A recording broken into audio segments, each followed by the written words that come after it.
zulm qildim emasmi? Qalib palaga gaqili yurdi bizning malda. Bizning malda men nima chaqchaq qilmasdan oldida mayli turdim, keyin az mazgil turdim, ammo mal vaqtim dadam mal yiqib qo'yib olamdi. Qudusda bir mal doktor var bizim elde. Bu çalıvginip çıkıp bu. Mallarını gayri davalaydigan bo'lib dedi. 40 kilo, 35 kilo su chiqargan bir kalla mo'dib ketgan bir mezgil olam.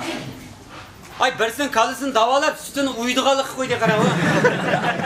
Qachonli saqsam uyqaldi deydi. Endi 10 da yatadigan qo'ydi ekan-ne. Ben 10 da yatgan kalni ko'maysan buningda. Birsin eshigini davalab uni chalang'iraydigan qilib İşek degan chala angasa bir ayda o'ladigan nima ekan. O'may qattiq angaganda bir maqsadini uqtirdi ekanda. O'xshashdiq aka. Ishakka tashlab qo'yma. Cho'nglarning yashlar bilimsam g'ajat. Shundan bilan bir qo'yim ag'rib kelib telefon qildim. Ya aka, mana bizning bir qo'y ag'rib qapti desam, hozir boraman. Qo'yliq keldi, kelib nim bo'ldi dedi. Va alabni cho'qira qo'y yaqmagandek yeydi o'qira. Ağzıya koyup turudu, içim pişirvetti. Sitirteysem, yaş koy deysem. Vay asam, bir okul. Okulun teşi oturup passadı bir okul çıkarttı. 20 minuttan keyin okudu, helap koymaydı dedi de. 20 minut çaykanda otasam okudun ketmedi. Helap deganimni koymaptı dedi. Basam, okudu git kaptıydı koy. Ay, tumşkını helap tıkkan piti. Basam kalkan çoğun koyla, ha, mana çekti ağzını.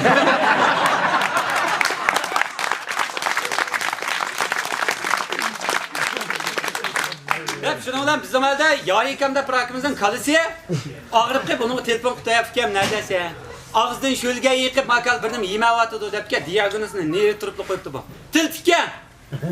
Onunla benim beşimden aciti yok. Kalın bas sertilin tatıpla yetitalayıp tusu kütse tırnağa kuşta alcımı deyip koyutup dedi.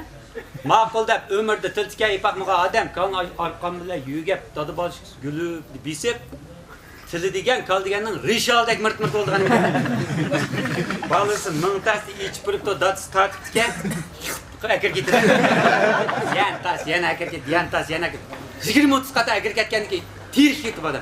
Ya ne çalsa efkem ya. Ve tutamadım ha, manın tilini ya. Ya onda tutsan bulmaydı ki onu ya. Latifeleydin birini kiyip tutsa edip ki. Maaş bulurken bu da Latifeleydin birini kiyip ağırkan ağzı saptı ki tili kolu çıktı da. Tatya yeme. Asıdı bir tanıyım. Tatya, ben sana zulüm kıldım emesmi? Kalıp balığa gaqili yurdu bizim elde.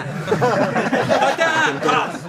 6-cısını aldım da bu köyünde yoğun bir suat ki. Tatya bilen kalının tılını kolu kulağın gel.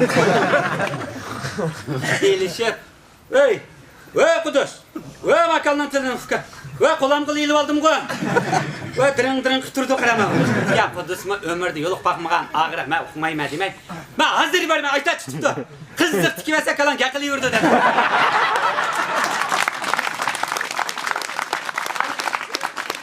Motto ölen ülgidek iştikaydap kelip kalının tilini ekip tiştim dep dümtiki koyup helebini teşik atıdığan